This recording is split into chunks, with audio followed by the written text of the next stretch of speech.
नमस्कार बंधु माने आपण माने समस्त को कालिया पंजिका चैनल रे हार्दिक स्वागत। आमर एही प्रयास रे आमे चेष्टा करू जेमिति प्रतिदिन शास्त्र आधारित सठिक पंजिका और राशिफल आपण पाखरे पहुँची पारू। आजिर दिनटी को हालुका भावे नियंतु नहीं। आज हेउची वर्षर सबुठारु पवित्र महत्वपूर्ण अमावास्या जहाँ को आमे मौनी अमावास्या बोली जानिछे। तेबे सबुठार प्रथमे चलंतु आमर कालिया पंजिकारे आजिर पंचांग विषय कथा हेबा। आजिर तारीख होउची जानुआरी मासर 18 तारीख 2026 मसिया आउ दिनटी होउची रविवार। आजिर तिथि हेउची माघ मास कृष्ण पक्षर अमावास्या जहाको आमे मौनी अमावास्या बोली कहूँ। 12टी रविवार, नक्षत्र हेउची पूर्वाषाढ़ा, जोग व्याघात करण नाग रहिछि। गोटे कथा मने रखिबे, आज पश्चिम दिगको यात्रा करिबा ठीक नहे कारण सेही दिगरे दिगसूल रहुछि। शास्त्र अनुसारे आजिर दिनरे जे भी मौन रहिकी नदीरे स्नान और दान करे ताकू 1000 गाई दान करिवार पुण्य मिले बोली कहा जाए। हेले ज्योतिष शास्त्र दृष्टिरू आज एक बहुत बड़ा घटना घटिबाकू जाउछि। आज संध्या ठीक 4:41 रे चंद्रदेव निजर राशि बदलाइबे। से धनु राशि बाहरी मकर राशि रे प्रवेश करिबे।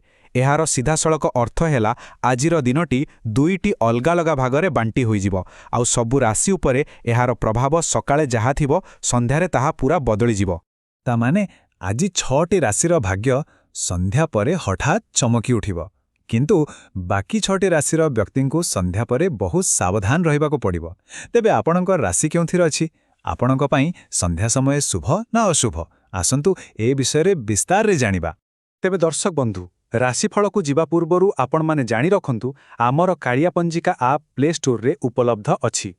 एही आप भितरे आपण बहुत किछि पाई परिबे, जेमिति कि विवाह मेळक बा नाड़ी मेळक, शिशु जन्मजातक तैयारी करि परिबे, निज शिशु पई सुंदर ओडिया नाम खोजी परिबे, आउ दैनिक, मासिक एवं वार्षिक राशिफल तो पाइबे ही पाइबे।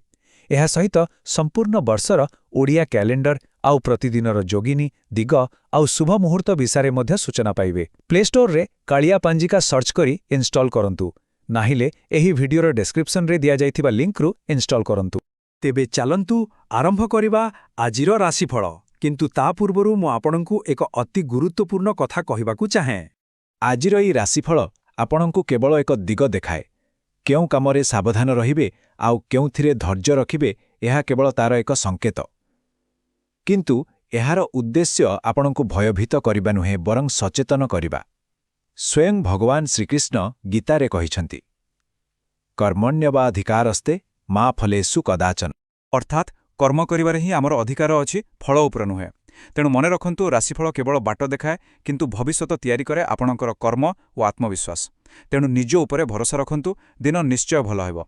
तेबे चलंतु एही सकारात्मक चिंताधारा सह आरंभ करिबा आजिर राशिफल। आसंतु आरंभ करिबा आमर राशिफल कार्यक्रम। चलंतु एबे आमर कालिया पंजिकारे मेष राशि विषय कथा हेबा। मेष राशिर व्यक्तिमानंको पई आजि दिनर प्रथम भाग अर्थात संध्या 4:41 पर्यंत समय बहुत भल। चंद्र नवम भावरे थिबारु मन ईश्वरंको पाखरे लागि रहिबो। पिता किंबा कोनोसी गुरुजनंको ठारु मूल्यवान उपदेश पाई पारंती। आ संध्या परे जेतेबेले चंद्र दशम भावको आसीबे कर्मक्षेत्ररु किछि भल खबर मिलिबार संभावना अछि। उपरिष्ठ अधिकारींको सह कोनोसी काम थिले ताहा सफल हेबो। आजि पई आपणकर प्रतिकार हैला पिंपुडी मानंकु अटा ओ चीनी मिसाई खाइबाकू दियंतु। आपणकर शुभ रंग गाढ़ लाल और शुभ संख्या 9। तेबे एहा थिला मेष राशिर आजिर राशिफल। प्रभु जगन्नाथ आपणकर मंगल करंतु। जय जगन्नाथ। चलंतु एबे आमर कालिया पंजिकारे वृष राशि विषय कथा हेबा। देखंतु आपणकु आजि संध्या पर्यंत टिके धैर्य रखिबाकू पड़िबो। दिनबेला चंद्र अष्टम भावरे थिबारु टिके सतर्क रहिबा दरकार। गाड़ी धीरे चलांतु एवं काहाटू टंका उधार नेबाठू दूरेई रुहंतु। हेले चिंता करंतु नाही। संध्या 4:41 परे जेमिति ही चंद्र नवम भावको आसीबे आपणकर सबु समस्या दूर होइजिबो। भाग्य संपूर्ण साथ देबो। आजिर उपाय हेला कोनोसी अभावी लोकंकु धड़ा वस्त्र किंबा चाउल दान करंतु। आपणकर शुभ रंग क्रीम और शुभ संख्या 6। तेबे एहा थिला वृष राशिर आजिर राशिफल। प्रभु जगन्नाथ आपणकर मंगल करंतु। जय जगन्नाथ। चलंतु एबे आमर कालिया पंजिकारे मिथुन राशि विषय कथा हेबा। आपणक पई दिनर आरंभ बहुत भल, हेले संध्या परे सावधान रहिबाकू पड़िबो। दिनबेला चंद्र सप्तम भावरे थिबारु व्यवसाय रे भल लाभ हेबो।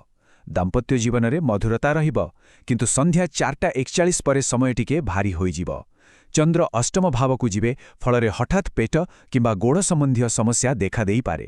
ତେଣୁ ଟିକେ ସତର୍କ ରହିବେ। ଆଜିର ପ୍ରତିକାର ହେଲା ଗାଈକୁ ସବୁଜ ଘାସ ଖୁଆନ୍ତୁ। ଆପଣଙ୍କ ଶୁଭ ରଙ୍ଗ ସବୁଜ ଓ ଶୁଭ ସଂଖ୍ୟା 5। ତେବେ ଏହା ଥିଲା ମିଥୁନ ରାଶିର ଆଜିର ରାଶିଫଳ। ପ୍ରଭୁ ଜଗନ୍ନାଥ ଆପଣଙ୍କର ମଙ୍ଗଳ କରନ୍ତୁ। ଜୟ ଜଗନ୍ନାଥ। ଚାଲନ୍ତୁ ଏବେ ଆମର କାଳିଆ ପଞ୍ଜିକାରେ କର୍କଟ ରାଶି ବିଷୟରେ କଥା ହେବା। ଆପଣଙ୍କ ପାଇଁ ଆଜି ଦିନସାରା ଖୁସି ହିଁ ଖୁସି। ଦିନବେଳା ଚନ୍ଦ୍ର ଷଷ୍ଠ ଭାବରେ ରହିବେ, ଯାହାଫଳରେ ଶତ୍ରୁମାନେ ପରାସ୍ତ ହେବେ। କୋର୍ଟ କଚେରୀ ମାମଲାରେ ଆଶ୍ୱସ୍ତି ମିଳିବ। ସନ୍ଧ୍ୟା 4:41 ପରେ ଚନ୍ଦ୍ର ସପ୍ତମ ଭାବକୁ ଆସିବେ, ଯାହା ଆପଣଙ୍କ ଦାମ୍ପତ୍ୟ ଜୀବନ ପାଇଁ ବହୁତ ଭଲ। ଜୀବନସାଥୀଙ୍କ ସହ ବୁଲିଯିବାର ଯୋଜନା କରିପାରନ୍ତି। ଅବିବାହିତଙ୍କ ପାଇଁ ବିବାହ ପ୍ରସ୍ତାବ ଆସିପାରେ। ଆପଣଙ୍କ ପାଇଁ ପ୍ରତିକାର ହେଲା ଶିବଲିଙ୍ଗ ଉପରେ କଞ୍ଚା କ୍ଷୀର ଅର୍ପଣ କରି ଓମ୍ ନମଃ ଶିବାୟ ମନ୍ତ୍ର ଜପ କରନ୍ତୁ। ଆପଣଙ୍କର ଶୁଭ ରଙ୍ଗ ଧଳା ଓ ଶୁଭ ସଂଖ୍ୟା 2। ତେବେ ଏହା ଥିଲା କର୍କଟ ରାଶିର ଆଜିର ରାଶିଫଳ। ପ୍ରଭୁ ଜଗନ୍ନାଥ ଆପଣଙ୍କର ମଙ୍ଗଳ କରନ୍ତୁ। ଜୟ ଜଗନ୍ନାଥ। ଚାଲନ୍ତୁ ଏବେ ଆମର କାଳିଆ ପଞ୍ଜିକାରେ ସିଂହ ରାଶି ବିଷୟରେ କଥା ହେବା। ଆପଣଙ୍କ ପାଇଁ ଆଜି ଦିନର ପ୍ରଥମ ଭାଗଟି ବହୁତ ଭଲ। ଚନ୍ଦ୍ର ପଞ୍ଚମ ଭାବରେ ଥିବାରୁ ଛାତ୍ରଛାତ୍ରୀଙ୍କ ପାଇଁ ଏହା ବରଦାନ ସଦୃଶ। ସେୟାର ବଜାରରୁ ବି ଲାଭ ମିଳିପାରେ। କିନ୍ତୁ ସନ୍ଧ୍ୟା ପରେ ଚନ୍ଦ୍ର ଷଷ୍ଠ ଭାବକୁ ଯିବେ, ତେଣୁ ସ୍ୱାସ୍ଥ୍ୟ ପ୍ରତି ଟିକେ ଧ୍ୟାନ ଦେବାକୁ ପଡ଼ିବ। ଥଣ୍ଡା କାଶ ଭଳି ସମସ୍ୟା ହୋଇପାରେ। ଆଜିର ପ୍ରତିକାର ହେଲା ସୂର୍ଯ୍ୟଦେବଙ୍କୁ ଗୁଳମିଶା ପାଣି ଅର୍ପଣ କରନ୍ତୁ। ଆପଣଙ୍କର ଶୁଭ ରଙ୍ଗ ନାରଙ୍ଗୀ ଓ ଶୁଭ ସଂଖ୍ୟା 1। ତେବେ ଏହା ଥିଲା ସିଂହ ରାଶିର ଆଜିର ରାଶିଫଳ। ପ୍ରଭୁ ଜଗନ୍ନାଥ ଆପଣଙ୍କର ମଙ୍ଗଳ କରନ୍ତୁ। ଜୟ ଜଗନ୍ନାଥ। ଚାଲନ୍ତୁ ଏବେ ଆମର କଳିଆ ପଞ୍ଜିକାରେ କନ୍ୟା ରାଶି ବିଷୟରେ କଥା ହେବା। ଆପଣଙ୍କ ପାଇଁ ଦିନର ଆରମ୍ଭ ଟିକେ ଚିନ୍ତାଜନକ ରହିପାରେ, କିନ୍ତୁ ସନ୍ଧ୍ୟାବେଳକୁ ସବୁ ଠିକ୍ ହୋଇଯିବ। ଦିନବେଳା ଚନ୍ଦ୍ର ଚତୁର୍ଥ ଭାବରେ ଥିବାରୁ ଘରେ ଛୋଟମୋଟ ବିବାଦ ହୋଇପାରେ। ମାଙ୍କ ସ୍ୱାସ୍ଥ୍ୟକୁ ନେଇ ଚିନ୍ତା ବଢ଼ିପାରେ। କିନ୍ତୁ ସନ୍ଧ୍ୟା 4:41 ପରେ ଚନ୍ଦ୍ର ଯେମିତି ପଞ୍ଚମ ଭାବକୁ ଆସିବେ, ଆପଣଙ୍କର ସବୁ ଚିନ୍ତା ଦୂର ହୋଇଯିବ। ସନ୍ତାନଙ୍କ ପକ୍ଷରୁ କିଛି ଭଲ ଖବର ମିଳିବ। ଆଜିର ପ୍ରତିକାର ହେଲା ପକ୍ଷୀମାନଙ୍କୁ ଦାନା ଖାଇବାକୁ ଦିଅନ୍ତୁ ଏବଂ ତୁଳସୀ ଚଉରା ମୂଳେ ଦୀପଟିଏ ଜାଳନ୍ତୁ। ଆପଣଙ୍କର ଶୁଭ ରଙ୍ଗ ସୁଅପଙ୍ଖୀ ସବୁଜ ଓ ଶୁଭ ସଂଖ୍ୟା 5। ତେବେ ଏହା ଥିଲା କନ୍ୟା ରାଶିର ଆଜିର ରାଶିଫଳ। ପ୍ରଭୁ ଜଗନ୍ନାଥ ଆପଣଙ୍କର ମଙ୍ଗଳ କରନ୍ତୁ। ଜୟ ଜଗନ୍ନାଥ। ଚାଲନ୍ତୁ ଏବେ ଆମର କାଳିଆ ପାଞ୍ଜିକାରେ ତୁଳା ରାଶି ବିଷୟରେ କଥା ହେବା।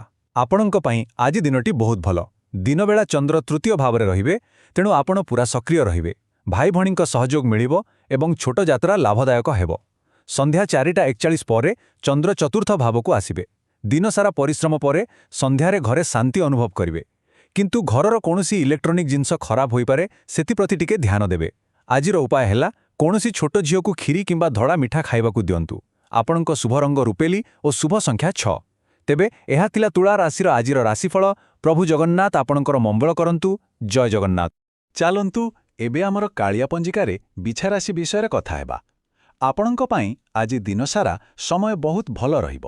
ଦିନବେଳା ଚନ୍ଦ୍ର ଦ୍ୱିତୀୟ ଭାବରେ ଥିବାରୁ କେଉଁଠି ଅଟକି ରହିଥିବା ଟଙ୍କା ଫେରି ପାଇବାର ସମ୍ଭାବନା ଅଛି। ଆପଣଙ୍କ କଥାରେ ମଧୁରତା ରହିବ। ସନ୍ଧ୍ୟା 4:41 ପରେ ଚନ୍ଦ୍ର ତୃତୀୟ ଭାବକୁ ଆସିବେ, ଆଉ ଆପଣଙ୍କ ଭିତରେ ଏକ ନୂଆ ଶକ୍ତିର ସଞ୍ଚାର ହେବ। ଆପଣ ଆସନ୍ତାକାଲି ପାଇଁ ନୂଆ ଯୋଜନା କରିବେ। ଆପଣଙ୍କ ପାଇଁ ଉପାୟ ହେଲା ହନୁମାନ ଚାଲିସା ପାଠ କରନ୍ତୁ ଏବଂ ମାଙ୍କଡ଼ମାନଙ୍କୁ ଗୁଡ଼ ଓ ଚଣା ଖାଇବାକୁ ଦିଅନ୍ତୁ। ଆପଣଙ୍କର ଶୁଭ ରଙ୍ଗ ମେରୁନ୍ ଓ ଶୁଭ ସଂଖ୍ୟା 9। ତେବେ ଏହା ଥିଲା ବିଛା ରାଶିର ଆଜିର ରାଶିଫଳ। ପ୍ରଭୁ ଜଗନ୍ନାଥ ଆପଣଙ୍କର ମଙ୍ଗଳ କରନ୍ତୁ। ଜୟ ଜଗନ୍ନାଥ। ଚାଲନ୍ତୁ ଏବେ ଆମର କାଳିଆ ପଞ୍ଜିକାରେ ଧନୁ ରାଶି ବିଷୟରେ କଥା ହେବା। ଆପଣଙ୍କ ପାଇଁ ଆଜିର ଦିନଟି ବହୁତ ଶକ୍ତିଶାଳୀ। ଦିନବେଳା ଚନ୍ଦ୍ର ଆପଣଙ୍କ ନିଜ ରାଶିରେ ହିଁ ରହିବେ। ଏହାଦ୍ୱାରା ଆପଣଙ୍କ ଆତ୍ମବିଶ୍ୱାସ ବଢ଼ିବ ଏବଂ ସ୍ୱାସ୍ଥ୍ୟରେ ଉନ୍ନତି ଆସିବ। ସନ୍ଧ୍ୟା 4:41 ପରେ ଚନ୍ଦ୍ର ଦ୍ୱିତୀୟ ଭାବକୁ ଯିବେ, ଯାହା ଧନର ସ୍ଥାନ। ଏହାର ଅର୍ଥ ସନ୍ଧ୍ୟା ସୁଦ୍ଧା ଆପଣଙ୍କୁ ଧନପ୍ରାପ୍ତିର କୌଣସି ବାଟ ମିଳିଯିବ। ଆଜିର ପ୍ରତିକାର ହେଉଛି ନିଜ ମଥାରେ କେଶର କିମ୍ବା ହଳଦୀର ଟୀକା ଲଗାନ୍ତୁ। ଆପଣଙ୍କର ଶୁଭ ରଙ୍ଗ ହଳଦିଆ ଓ ଶୁଭ ସଂଖ୍ୟା 3। ତେବେ ଏହା ଥିଲା ଧନୁରାଶିର ଆଜିର ରାଶିଫଳ। ପ୍ରଭୁ ଜଗନ୍ନାଥ ଆପଣଙ୍କର ମଙ୍ଗଳ କରନ୍ତୁ। ଜୟ ଜଗନ୍ନାଥ। ଚାଲନ୍ତୁ ଏବେ ଆମର କାଳିଆ ପଞ୍ଜିକାରେ ମକର ରାଶି ବିଷୟରେ କଥା ହେବା। ଆପଣଙ୍କ ପାଇଁ ଦିନର ଆରମ୍ଭ ଟିକେ କଷ୍ଟକର ରହିପାରେ, କିନ୍ତୁ ସନ୍ଧ୍ୟାରେ ବହୁତ ବଡ଼ ଆଶ୍ୱସ୍ତି ମିଳିବ। ଦିନବେଳା ଚନ୍ଦ୍ର ଦ୍ୱାଦଶ ଭାବରେ ଥିବାରୁ ଖର୍ଚ୍ଚ ବଢ଼ିବ ଏବଂ ଅଯଥା ଦୌଡ଼ାଦୌଡ଼ି ଲାଗି ରହିବ। କିନ୍ତୁ ସନ୍ଧ୍ୟା 4:41 ପରେ ଯେତେବେଳେ ଚନ୍ଦ୍ର ଆପଣଙ୍କ ନିଜ ରାଶିକୁ ଆସିବେ, ସମୟ ପୁରା ବଦଳିଯିବ। ଆପଣଙ୍କୁ ମାନସିକ ଶାନ୍ତି ମିଳିବ। ଆଜିର ଉପାୟ ହେଲା ଅଶ୍ୱତ୍ଥ ଗଛ ମୂଳେ ସୋରିଷ ତେଲର ଦୀପଟିଏ ଜାଳନ୍ତୁ। ଆପଣଙ୍କ ଶୁଭ ରଙ୍ଗ ନୀଳ କିମ୍ବା କଳା ଓ ଶୁଭ ସଂଖ୍ୟା 8। ତେବେ ଏହା ଥିଲା ମକର ରାଶିର ଆଜିର ରାଶିଫଳ। ପ୍ରଭୁ ଜଗନ୍ନାଥ ଆପଣଙ୍କର ମଙ୍ଗଳ କରନ୍ତୁ। ଜୟ ଜଗନ୍ନାଥ। ଚାଲନ୍ତୁ ଏବେ ଆମର କାଳିଆ ପଞ୍ଜିକାରେ କୁମ୍ଭ ରାଶି ବିଷୟରେ କଥା ହେବା। ଆପଣଙ୍କ ପାଇଁ ଦିନର ପ୍ରଥମ ଭାଗଟି ଲାଭଦାୟକ ରହିବ, ହେଲେ ସନ୍ଧ୍ୟା ପରେ ସତର୍କ ରହିବାକୁ ପଡ଼ିବ। ଦିନବେଳା ଚନ୍ଦ୍ର ଏକାଦଶ ଭାବରେ ଥିବାରୁ ଆୟର ନୂଆ ରାସ୍ତା ଖୋଲିପାରେ। ବଡ଼ ଭାଇ ଭଉଣୀଙ୍କର ସାହାଯ୍ୟ ମିଳିବ। କିନ୍ତୁ ସନ୍ଧ୍ୟା ପରେ ଚନ୍ଦ୍ର ଦ୍ୱାଦଶ ଭାବକୁ ଯିବେ, ଯାହା ଖର୍ଚ୍ଚର ସ୍ଥାନ। ଏହି ସମୟରେ ଆର୍ଥିକ କ୍ଷତି ହେବାର ସମ୍ଭାବନା ଅଛି, ତେଣୁ ସାବଧାନ ରହିବେ। ଆଜିର ପ୍ରତିକାର ହେଲା କୌଣସି ଦିବ୍ୟାଙ୍ଗ କିମ୍ବା ଗରିବ ବ୍ୟକ୍ତିଙ୍କୁ ଭୋଜନ କରାନ୍ତୁ। ଆପଣଙ୍କର ଶୁଭ ରଙ୍ଗ ଆକାଶୀ ନୀଳ ଓ ଶୁଭ ସଂଖ୍ୟା 8। ତେବେ ଏହା ଥିଲା କୁମ୍ଭ ରାଶିର ଆଜିର ରାଶିଫଳ। ପ୍ରଭୁ ଜଗନ୍ନାଥ ଆପଣଙ୍କର ମଙ୍ଗଳ କରନ୍ତୁ। ଜୟ ଜଗନ୍ନାଥ। ଚାଲନ୍ତୁ ଏବେ ଆମର କାଳିଆ ପଞ୍ଜିକାରେ ମୀନ ରାଶି ବିଷୟରେ କଥା ହେବା। ଆପଣଙ୍କ ପାଇଁ ଆଜି ଦିନସାରା ସମୟ ବହୁତ ଶୁଭ। ଦିନବେଳା ଚନ୍ଦ୍ର ଦଶମ ଭାବରେ ଥିବାରୁ କ୍ୟାରିୟରରେ ଉନ୍ନତି ହେବ। ଚାକିରି ଖୋଜୁଥିବା ଲୋକଙ୍କୁ ଭଲ ଖବର ମିଳିପାରେ। ଆଉ ସନ୍ଧ୍ୟା 4:41 ପରେ ଚନ୍ଦ୍ର ଏକାଦଶ ଭାବ ଅର୍ଥାତ୍ ଲାଭ ସ୍ଥାନକୁ ଆସିବେ। ଦିନସାରା କରିଥିବା ପରିଶ୍ରମର ଫଳ ସନ୍ଧ୍ୟାରେ ମିଳିବ। ବ୍ୟବସାୟରେ ବଡ଼ ଲାଭ ହେବାର ସମ୍ଭାବନା ରହିଛି। ଆପଣଙ୍କ ପାଇଁ ପ୍ରତିକାର ହେଲା ଭଗବାନ ବିଷ୍ଣୁଙ୍କୁ ହଳଦିଆ ଫୁଲ ଅର୍ପଣ କରନ୍ତୁ। ଆପଣଙ୍କର ଶୁଭ ରଙ୍ଗ ସୁନେଲି ଓ ଶୁଭ ସଂଖ୍ୟା 3। ତେବେ ଏହା ଥିଲା ମୀନ ରାଶିର ଆଜିର ରାଶିଫଳ। ପ୍ରଭୁ ଜଗନ୍ନାଥ ଆପଣଙ୍କର ମଙ୍ଗଳ କରନ୍ତୁ। ଜୟ ଜଗନ୍ନାଥ। ଏହା ଥିଲା ଆମର ସମସ୍ତ 12ଟି ରାଶିର ଆଜିର ବିସ୍ତୃତ ରାଶିଫଳ। ତେବେ ଦର୍ଶକ ବନ୍ଧୁ, ଏହା ଥିଲା ଆଜିର ସମ୍ପୂର୍ଣ୍ଣ ରାଶିଫଳ। ଆଶା କରୁଛି ଆଜିର ଦିନଟି ଆପଣଙ୍କ ପାଇଁ ଶୁଭମୟ ହେବ। ଆସନ୍ତାକାଲି ପୁଣି ଏକ ନୂଆ ପଞ୍ଚାଙ୍ଗ ସହ ଦେଖାହେବ। ସେ ପର୍ଯ୍ୟନ୍ତ ବିଦାୟ ନେଉଛି। ଜୟ ଜଗନ୍ନାଥ।